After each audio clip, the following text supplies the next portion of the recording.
ఈ వీడియోలో నేను నారా బ్రాహ్మణి గారికి సంబంధించిన ఒక ముఖ్యమైన విషయాన్ని చెప్పబోతా ఉన్నా అన్నమాట. హీరోల కొడుకులు హీరోలుగా ఇంట్రడ్యూస్ అవ్వడం, పెద్ద పెద్ద హీరోలు అవ్వడం, అలాగే బాగా పేరు తెచ్చుకోవడం, ఫ్యామిలీ పేరు నిలబెట్టడం, ఇవన్నీ మనకు తెలిసిన విషయమే. మన ఇండస్ట్రీతో పాటు చాలా ఇండస్ట్రీలో ఇది జరుగుతూనే ఉంటది అనమాట.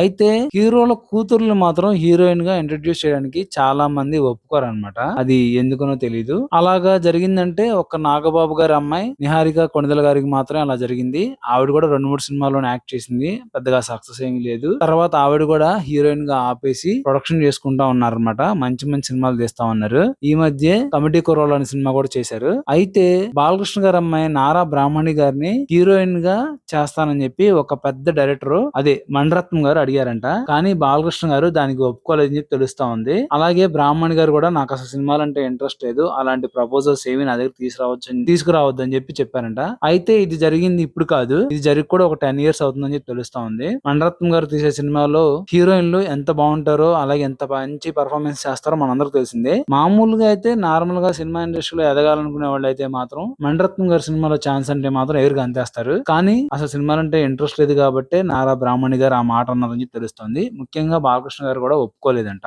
ఒప్పుకుంటే మాత్రం వేరేలా ఉండేది కదా. కానీ అలా ఇంట్రొడ్యూస్ అయితే మాత్రం చాలా బాగుండేది.